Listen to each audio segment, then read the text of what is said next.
के हैं मुस्लिम और यादव। 80 सीटों में से 20 सीटें बीजेपी हारेगी। शिवपाल यादव ने कैसे बनाया समीकरण? लोकसभा चुनाव 2024 के रण में सभी राजनीतिक पार्टियां अपना समीकरण बिठाने में लगी हुई हैं। ऐसे में कहा जाता है कि केंद्र की सत्ता का रास्ता उत्तर प्रदेश से होकर गुजरता है।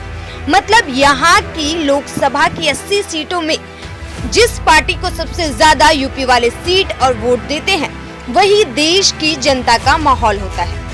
मतलब दिल्ली की गद्दी पर बैठना है तो यूपी की जनता का दिल जीतना ही होगा। ऐसे में समाजवादी पार्टी के नेता शिवपाल यादव ने प्रदेश के मुस्लिम, यादव और पिछड़ों को लेकर बड़ा दांव खेला है। एक मीडिया चैनल से बात करते हुए शिवपाल यादव ने कहा कि कोई कुछ भी कर ले, लेकिन यादव, मुस्लिम और पिछड़ा वर्ग का वोटर कहीं नहीं जा रहा है। वो सभी हमारे गठबंधन यानी INDI के साथ है। तो चलिए सबसे पहले आपको बता दें कि उत्तर प्रदेश में लोकसभा की 80 सीटों में से यादव, मुस्लिम और पिछड़ा वोटर कितनी सीटों पर प्रभाव डालते हैं। और 80 में से एक या दो नहीं, यादव पूरे के पूरे 10 सीटों पर प्रभाव डालते हुए दिखाई देते हैं।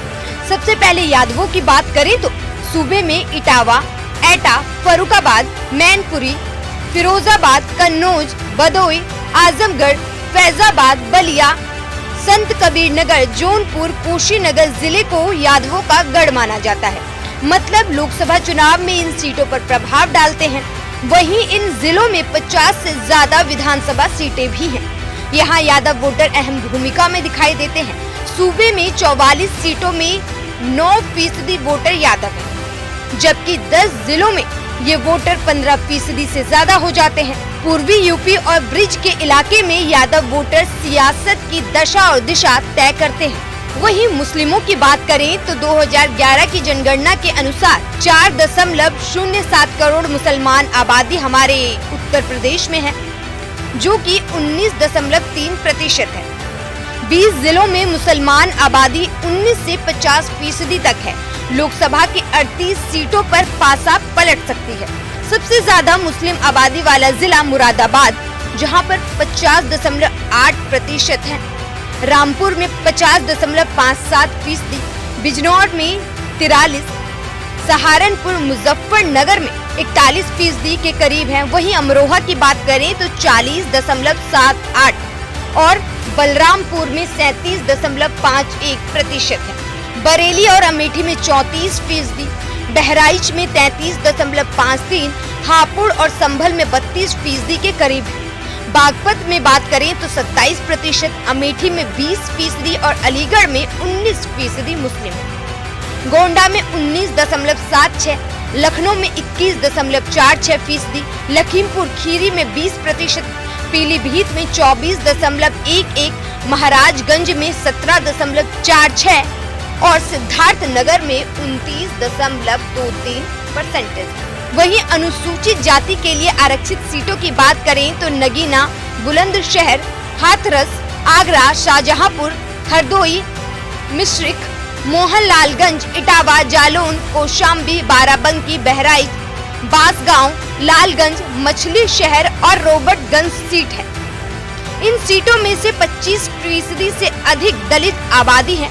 आंकड़ों में अगर प्रतिशत की बात करें तो सोनभद्र में 41.9, कौशाम्बी में 36.10, सीतापुर में 31.87, हरदोई में 31.36, उन्नाव में 30.64, रायबरेली में 29.83, औरैया में 29.69, झांसी में 28.07, जालौन में 27.04, बहराइच में 26.89, चित्रकूट में 26.34, महोबा में 25.78, मिराजपुर में 25.76, आजमगढ़ में 25.73, लखीमपुर खीरी में 25.58, महामाया नगर में 25.20, फतेहपुर में 25.04, ललितपुर में 25.01, कानपुर देहात में 25.08 और अंबेडकर नगर में 25.14%।